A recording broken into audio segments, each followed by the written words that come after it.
Adunarea Generală ONU este în desfășurare chiar în aceste momente la New York, acolo unde în urmă cu puțin timp a ajuns și președintele american Joe Biden, care a luat cuvântul. Îl ascultăm. Overwhelming challenges can be resolved and deep wounds can heal. So let us never forget that. When we choose to stand together and recognize the common hopes that bind all humanity, we hold our hands in that power to bend that arc of history. My fellow leaders, we gather once more at an inflection point in world history, with the eyes of the world upon all of you, all of us.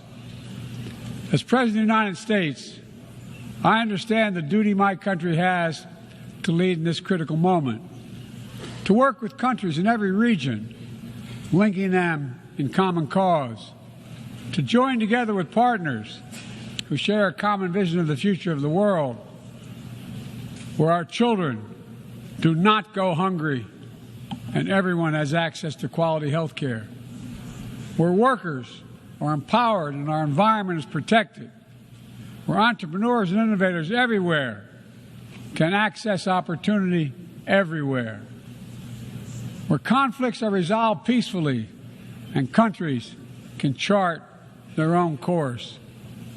The United States seeks a more secure, more prosperous, more equitable world for all people, because we know our future is bound to yours. Let me repeat that again. We know our future is bound to yours. And no nation can meet the challenges of today alone.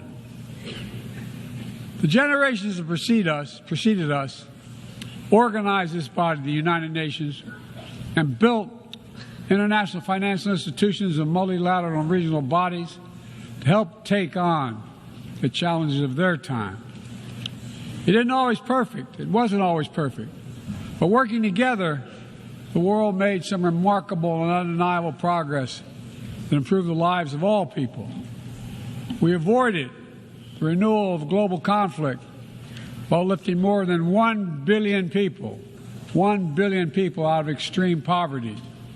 We together expanded access to education for millions of children. We saved tens would have otherwise been lost to preventable and treatable diseases like measles, malaria, tuberculosis.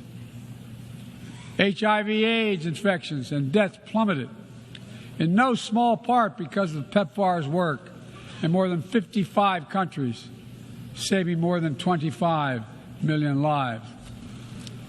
It's a profound testament to what we can achieve when we act together, when we take on tough challenges, and an admonition for all of us to urgently accelerate our progress so that no one's left behind, because too many people are being left behind.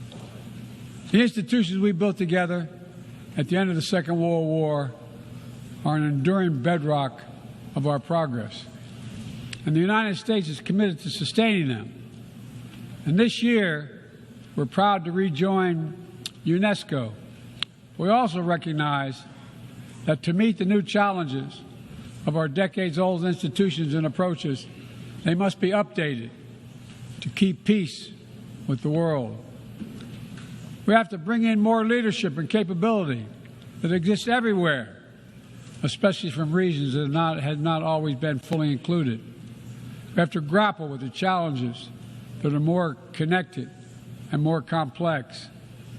And we have to make sure we're delivering for people everywhere, not just somewhere, everywhere. Simply put, the 21st century results are badly needed. They're needed to move us along. That starts with the United Nations, starts right here in this room. In my address to this body last year, I announced the United States will support expanding the Security Council, increasing the number of permanent and non-permanent members. The United States has undertaken serious consultation with many member states, and will continue to do our part to push more reform efforts forward, look for points of common ground, and make progress in the year ahead.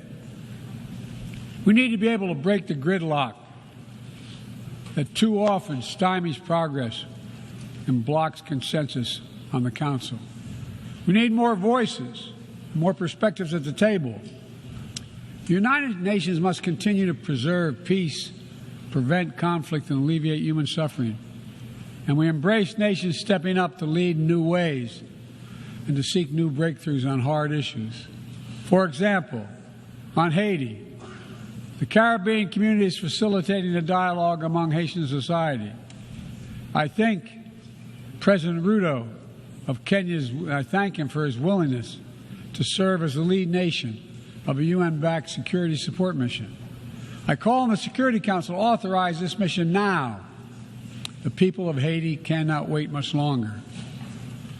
The United States is working across the board to make global institutions more responsive, more effective, and more inclusive.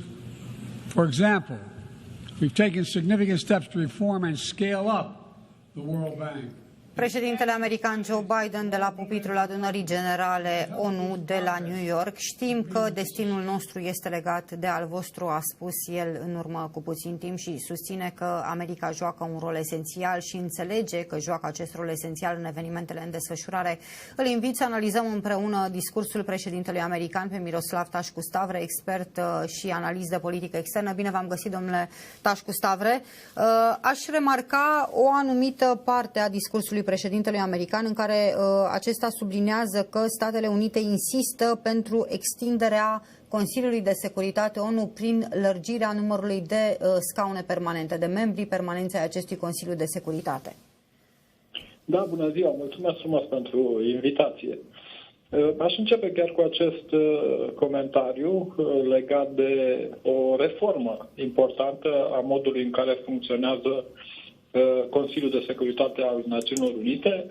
Trebuie menționat că în prezent sunt practic 5 state membre în Consiliul de Securitate, membre permanente. E vorba de practic configurația de la finalul celui de-al doilea război mondial, marile puteri, Statele Unite, Rusia, China, Marea Britanie și Franța, și 10 membri nepermanenți.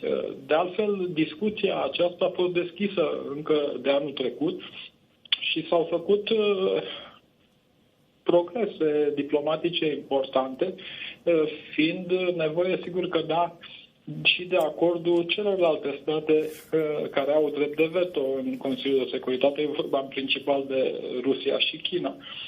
Și extinderea Consiliului de Securitate ar însemna într-adevăr mai multă incluziune, mai ales că președintele Biden are în vedere mai degrabă statele din zona BRICS. L-am auzit și mai devreme pe președintele Lula da Silva din Brazilia, ea fiind una din statele sau țările care ar urma să facă parte din Consiliul de Securitate. Sigur, și India presupun la fel că este extrem. India, Brazilia.